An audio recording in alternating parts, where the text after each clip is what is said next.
নতুন নতুন আবিষ্কার করা থেকে তোমরা বাঁচো। ফাইন্না কুল্লা মুহদাসাতিন বিদআ, প্রত্যেক নতুন আবিষ্কার যেটা দিনের মধ্যে হবে এটা বেদাত। এটা হলো আবু দাউদের বর্ণনা। নাসাইর বর্ণনায় আছে ওয়া কুল্লা মুহদাসাতিন বিদআ ওয়া কুল্লা বিদআতিন দালালা, প্রত্যেক নতুন আবিষ্কার বেদাত, আর প্রত্যেক বেদাতের ঠিকানা হলো জাহান্নাম। বলি নাউজুবিল্লাহ। কুল্লা মুহদাসাতিন বিদআহ ওয়া কুল্লা বিদআতিন দালালাহ ওয়া কুল্লা দালালাতিন ফিন্নার। নাসাইতে যদি ইন্না ছাড়া পড়েন তাহলে কুল্লু মুহদাসাতিন বিদআহ ওয়া কুল্লু বিদআতিন দালালাহ ওয়া কুল্লু দালালাতিন ফিন্নার। আল হুরফুল মুশাব্বাহা বিল ফেল যদি আনা হয় আবু দাউদেরটা ইন্না, তাহলে হবে আপনার সবগুলা জবর, না আনা হলে হবে পেশ। তো কুল্লু বিদআতিন দালালা, প্রত্যেক বেদাত পথভ্রষ্টতা, ওয়া কুল্লু দালালাতিন ফিন্নার, প্রত্যেক পথভ্রষ্টতার ঠিকানা হলো জাহান্নাম। অর্থাৎ দেখেন, পথভ্রষ্টতার ঠিকানা জাহান্নাম। কয় পথভ্রষ্টকে? কয় যে বেদাতি। কয় বেদাতিকে? কয় দিনের মধ্যে যে নতুন আবিষ্কার করছে, যে নতুন কিছু আবিষ্কার করলো সে কি? বেদাতি। বেদাতি কি? কয় পথভ্রষ্ট। পথভ্রষ্ট ঠিকানা কোথায়? জাহান্নাম। আল্লাহ আমাদেরকে হেফাজত করেন। এইগুলো কুল হাল নুনাব্বিউকুম বিল আখসারিনা আমালার উপর আলোচনা, ওই সূরা কাহফের 103 নাম্বার 104 নাম্বার যে আয়াতগুলো বললাম। এবার আসি, কবর কেন্দ্রিক কিছু বেদাত করে আমাদের অনেক মুসলমানরা। কি কেন্দ্রিক? এই কবর কেন্দ্রিক বেদাত শিরিক পর্যন্ত পৌঁছায়া যায়। আমাদের রফিকুল ইসলাম মাদানী ভাই অনেক দূরে যাবে, কিন্তু নেত্রকোনা যাবে। আবার মন থেকে কইতাছেন তো না, আসলে এটা অনেক সময় কি হয়, এটা তো আমাদেরও বুঝতে হবে, অনেক দূর থেকে আসে। কবর কেন্দ্রিক কিছু বেদাত করে, এই বেদাত শিরিক পর্যন্ত পৌঁছায় দেয়। এটা একটু মন দিয়ে শুনবো আমরা। কবর কেন্দ্রিক বেদাত, রাসূলুল্লাহ সাল্লাল্লাহু আলাইহি সাল্লামের একটা হাদিস আগে ভূমিকা স্বরূপ শুনি, এরপর আলোচনায় যাই। আবু দাউদের 4607 নম্বর হাদিস। এই হাদিসের মধ্যে নবীজি বলেন, হালাকাল মুতানাত্তিউন, হালাকাল মুতানাত্তিউন, হালাকাল মুতানাত্তিউন, তিনবার বলছে। সীমালঙ্ঘনকারীরা ধ্বংস হোক, বাড়াবাড়িকারীরা ধ্বংস হোক, বাড়াবাড়িকারীরা ধ্বংস হোক, এটা নবীজি বললেন। এবার দেখেন কবর কেন্দ্রিক বাড়াবাড়ি কি হয়।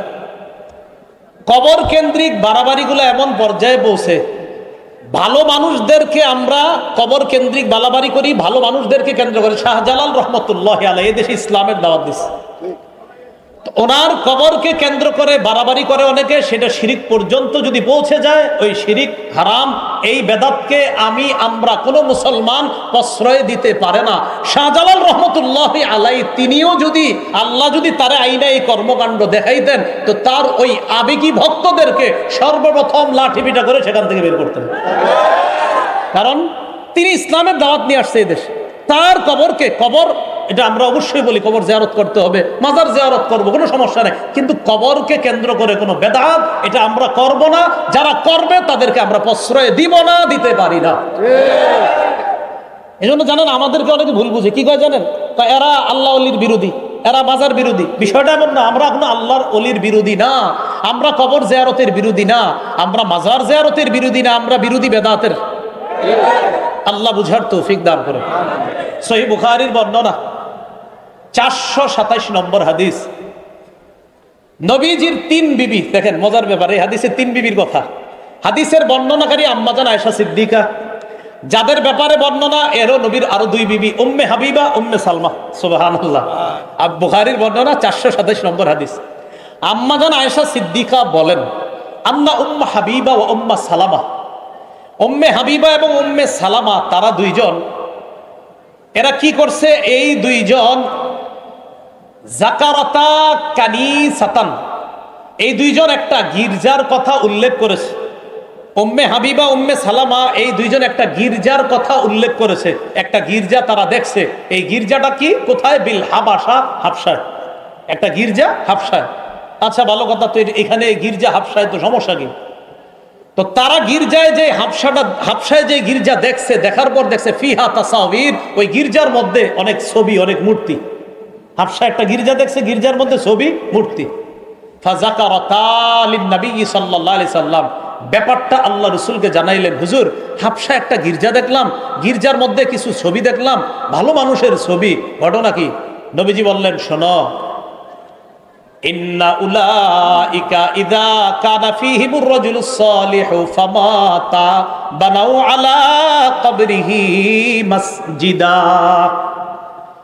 অতীত জামানার মানুষের নিয়ম ছিল এই, তাদের মধ্যে কোনো ভালো মানুষ যদি মারা যায়, ওই ভালো মানুষ মারা যাওয়ার পর তারা ওই ভালো মানুষের কবরের উপর একটা সেজদার স্থান বানাইতো, বলি নাউজুবিল্লাহ। বানানোর পর অসব্বরু ফিহি তিলকা সুয়ার, বানানোর পর ওই ভালো মানুষদের কিছু ছবি, কিছু মূর্তি ওই সেজদার স্থান যেখানে মসজিদ বানাইতো, যেখানে এটার ভিতরে স্থাপন করত। নিচে শোয়া কারা? বুজুর্গরা, উপরে তাদের ছবি। নিচে কবর হলো বুজুর্গদের, ভালো মানুষদের, উপরে আবার তাদের ছবি। এগুলো মসজিদে লাগাই রাখতো, মূর্তি বানায় মসজিদে স্থাপন করে রাখতো। রাসূলুল্লাহ সাল্লাল্লাহু আলাইহি সাল্লাম বলেন, উলাইকা শিরারুল খালকি ইনদাল্লাহি ইয়াউমাল কিয়ামা, তারা হলো কিয়ামতের ময়দানে সৃষ্টির সবচেয়ে নিকৃষ্ট হবে, বলি নাউজুবিল্লাহ। তাহলে আমি আবার বলছি, নবী বলেন যারা ভালো মানুষকে কেন্দ্র করে তাদের কবর বানায়, ওই ভালো মানুষের কবর বানানো দোষণীয় না, অন্যায় না। কবর বানানোর পর সেটার উপর যদি কোনো মসজিদ বানায় আর ওই মসজিদের মধ্যে মূর্তি, ছবি ইত্যাদি স্থাপন করে, আল্লাহ রসুল বলেন এরা কিয়ামতের ময়দানে সবচাইতে নিকৃষ্ট সৃষ্টি হবে, নাউজুবিল্লাহ। তাহলে এই জানলাম ভালো মানুষকে কেন্দ্র করে কবর বানানো কোনো সমস্যা না, তার কবর জিয়ারত করা সমস্যা না, কিন্তু ওই ভালো মানুষের কবরকে কেন্দ্র করে কোনো ধরনের উল্টা পাল্টা কর্মকাণ্ড করা যাবে না, করতে দিব না। যারা করবে মুখে প্রতিবাদ করব, করতেই থাকবো। আমাদেরকে ওয়াহাবি বা যাই বলা হোক না কেন, বেদাতের বিরোধিতা করছি, করব, করতেই থাকবো। বেদাত তো বেদাত। এইগুলো আপনার কবর কেন্দ্র করে একটা বর্ণনা। আর একটা বর্ণনা মুসনাদে আহমদের বর্ণনা। আব্দুল্লাহ ইবনে মাসউদ রাদিয়াল্লাহু তাআলা আনহু বলেন, সামি'তু রাসূলুল্লাহি সাল্লাল্লাহু আলাইহি ওয়াসাল্লাম ইয়াকুল, ইন্না মিন শাররিন নাস মান তুদরিকুহুমুস সাআ ওয়া হুম আহইয়া ওয়াল্লাযীনা ইয়াত্তাখিযুনাল কুবুরা মাসাজিদা। আব্দুল্লাহ ইবনে মাসউদ রাদিয়াল্লাহু তাআলা আনহু বলেন, আমি রাসূলুল্লাহ সাল্লাল্লাহু আলাইহি সাল্লামকে বলতে শুনেছি, রাসূলুল্লাহ সাল্লাল্লাহু আলাইহি সাল্লাম বলেন, নিশ্চয় মানুষের মধ্যে সবচাইতে নিকৃষ্ট মানুষ হলো তারা যারা জীবিত থাকা অবস্থায় কিয়ামত আসবে। তারা হবে সবচেয়ে নিকৃষ্ট যারা জীবিত থাকা অবস্থায় কিয়ামতটা আসবে, তারা সবচেয়ে নিকৃষ্ট। আর কারা? ওয়াল্লাযীনা ইয়াত্তাখিযুনাল কুবুরা মাসাজিদা, আর যারা কবরকে সেজদার স্থান বানায় তারা হবে সবচেয়ে নিকৃষ্ট। তাহলে নবী কয় শ্রেণীর সবচেয়ে নিকৃষ্ট বললো? দুই শ্রেণী। এক, যারা জীবিত থাকতে কিয়ামত তাদের কাছে আসবে। আরেক হলো যারা কবরকে মসজিদ বানায়, কবরকে সেজদার স্থান বানায়, তারা সবচেয়ে নিকৃষ্ট। আল্লাহ আমাদেরকে হেফাজত করেন, আমিন।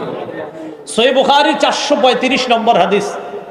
এই হাদিসটি মন দিয়ে শুনি। নবী ইন্তেকাল করার সময়, লাম্মা নুজিলা বিরাসূলিল্লাহি সাল্লাল্লাহু আলাইহি ওয়াসাল্লাম, আল্লাহ নবী যখন ইন্তেকাল করবে মুমূর্ষু অবস্থা, কানা ইয়াতরাহু খাবিসাতান আলা ওয়াজহিহি, নবী তার মুখের উপর একটা কাপড় দিস। ইন্তেকালের সময় মুখের উপর একটা কাপড় দিস। খামিসাতান আলা ওয়াজহিহি, মুখের উপর একটা কাপড়। নবীজি এই মুখের উপর একটা কাপড় দিস। ইন্তেকাল করবে ওই সময় মুখে একটা কাপড় দিছে। ভাই খুব মন দিয়ে জায়গাটা। ফাইদা তাম্মা, নবীজি যখন মুমূর্ষু অবস্থা, কঠিন শ্বাস যায় যায়, প্রাণটা বের হবে হবে নবীর, ওই মুহূর্তে কাশাফাহা আন ওয়াজহিহি, কাপড়টা চেহারা থেকে সরাইস। চেহারা মুবারকের উপর কাপড়টা দিস। নবীজির প্রাণ যাবে যাবে ওই মুহূর্তে চেহারা মুবারক থেকে কাপড়টা সরিয়েছে। সরানোর পর রাসূলুল্লাহ সাল্লাল্লাহু আলাইহি সাল্লাম বললেন, লা'নাতুল্লাহি আলাল ইয়াহুদি ওয়ান নাসারা, ইহুদিদের উপর অভিশাপ, খ্রিস্টানদের উপর আল্লাহর অভিশাপ, ইহুদিদের উপর আল্লাহর অভিশাপ। কয় কেন? ইত্তাখাযু কুবুর আম্বিয়াইহিম ওয়া সালিহিহিম মাসাজিদা, এরা তাদের নবীদের আর নেককার মানুষদের কবরকে তারা সিজদার স্থান বানিয়েছে। তাদের উপর আল্লাহর অভিশাপ, তাদের উপর আল্লাহর অভিশাপ।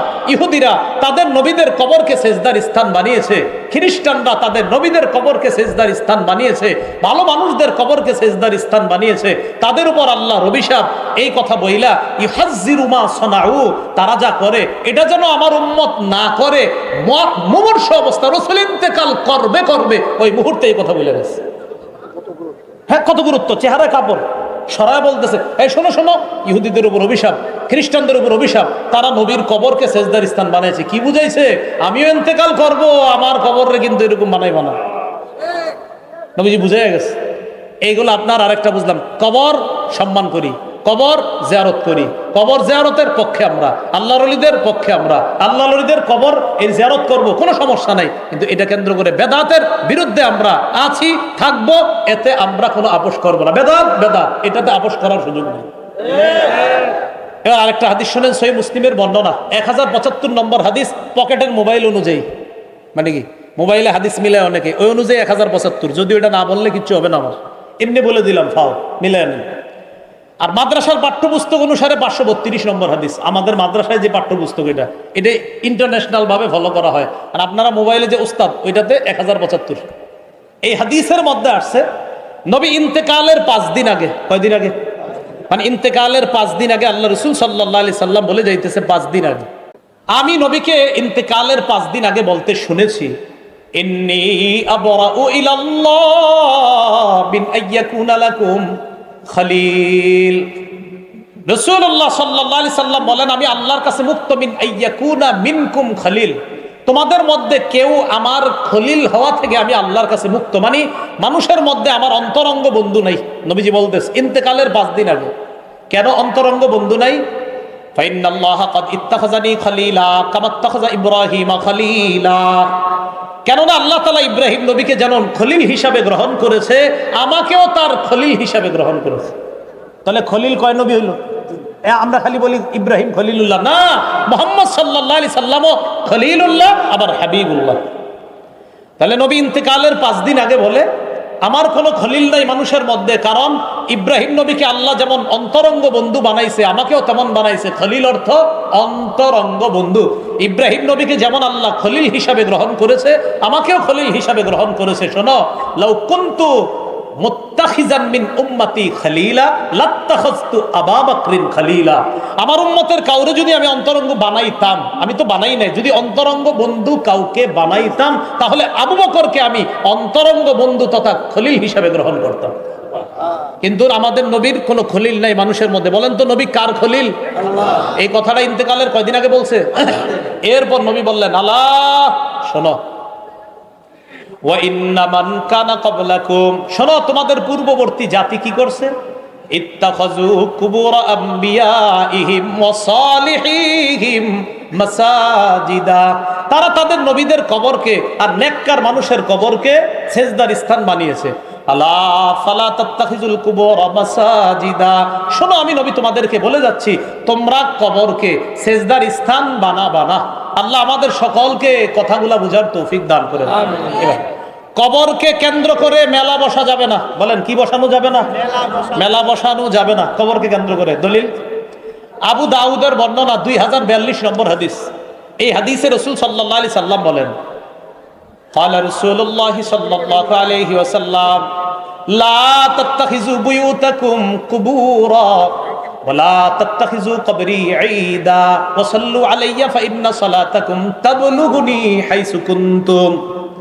রাসূলুল্লাহ সাল্লাল্লাহু আলাইহি সাল্লাম বলেন, লা তাত্তাখিযু বুয়ুতাকুম কুবুরা, তোমরা তোমাদের বাড়ি ঘরগুলোকে কবরস্থান বানাও না।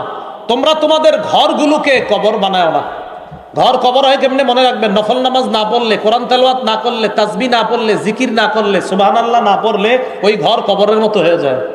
নবী বললেন, লা তাত্তাখিযু বুয়ুতাকুম কুবুরা, তোমরা তোমাদের ঘরগুলাকে কবর বানাও না। তাহলে নফল নামাজ ঘরে বইলেন, মা বোনদেরকে কোরআন পড়তে বইলেন, একটু জিকির করতে বইলেন, ঘরটাকে কবর বানাইতে নিষেধ করবেন। এরপরে নবী বলেন, ওয়ালা তাত্তাখিযু কবরি ঈদা, আমার কবরকে তোমরা উৎসবের স্থান বানায়ো না, মেলার স্থান বানায়ো না। আমার কবরকে কেন্দ্র করে মেলা বসাবা না, নবী নিষেধ করলেন। আমাদের এই দেশে লম্বা সময়ব্যাপী মেলা হয়, লম্বা সময় কবরকে কেন্দ্র করে। নবী বললেন, ভাই একটু বুঝার চেষ্টা করেন, কথাটা এইভাবে নিয়েন না। আরে হ্যাঁ কইলে হইব নাকি, আমি আমারটা করবো। আল্লাহর এরকম মানসিকতায় কথা শুনেন না। এই মানসিকতায় শুনেন, রাসূল বলছে, লা তাত্তাখিযু কবরি ঈদা, আমার কবরকে উৎসবের স্থান বানাও না, মেলার স্থান বানাও না। আমার কবরকে কেন্দ্র করে পৃথিবীর শ্রেষ্ঠ যিনি, এই জগতেও ওই জগতেও সব জগতে যিনি আল্লাহর পরে শ্রেষ্ঠ, তিনি বলছেন, আমার স্থানকে কেন্দ্র করে মেলা বসায় না। অতএব অন্য কোনো আল্লাহর ওলির কবরকে কেন্দ্র করে মেলা আমরা বসাইতে পারি না, ওই মেলায় যাইতে পারি না। যারা মেলার আয়োজন করে তাদেরকে সমর্থন করতে পারি না। এটা প্রতিবাদ করতে হবে, এটা বুঝান। আপনার এই এলাকার অনেক মানুষও যায়, বিভিন্নভাবে যায়, খোঁজ নিয়েন, এদেরকে বুঝান যাওয়া যাবে না। তাহলে কবরকে কেন্দ্র করে মেলা বসানো বলেন কি নিষেধ? বলেন, কবরকে কেন্দ্র করে মেলা বসানো কি নিষেধ? এই মেলা বসানো যাবে না। তাহলে আমরা এই জাতীয় কর্মকাণ্ড থেকে নিজেরা বেঁচে থাকব, অন্যরাও যেন বেঁচে থাকে, আমরা এই জন্য চেষ্টা করব, বলি ইনশাআল্লাহ। তাহলে কবরকে কেন্দ্র করে মেলা বসানো যাবে না, কবরকে কেন্দ্র করে কোনো ধরনের বেদাত করা যাবে না। বেদাত করলে ওই বেদাত তাকে শিরিক পর্যন্ত পৌঁছে দেয়। এই জন্য আমরা কোনো ধরনের বেদাতি কর্মকাণ্ড নিজেরাও করব না, অন্যরা যদি করে তাকে বুঝিয়ে শুনে বেদাত থেকে আমরা বিরত রাখার চেষ্টা করব। প্রথম থেকে একটু বলি, নেক আমল করব, ঈমান রাখবো, ঈমানটাকে শিরিক মুক্ত রাখতে হবে, আমলটাকেও শিরিক মুক্ত রাখতে হবে। আমলে শিরিক কি? রিয়া করা, মানুষের দেখানো, আরো ইত্যাদি। এই আমলকেও শিরিক মুক্ত রাখা, আরেকটা বেদাত মুক্ত রাখা। তাহলে ইনশাল্লাহ জান্নাতে যাওয়া যাবে এবং আল্লাহর সাথে সাক্ষাৎ করা যাবে। আল্লাহ আমাদের সকলকে যে কথাগুলা শুনলাম বললাম, আমার আগে যে কথাগুলা বলা হয়েছে, আমার পরে ইনশাল্লাহ রফিকুল ইসলাম মাদানী ভাই কথা বলবে, আরো অনেকে বলবেন ইনশাল্লাহ, তাদের কথাগুলা শুনে আমল করার তৌফিক দান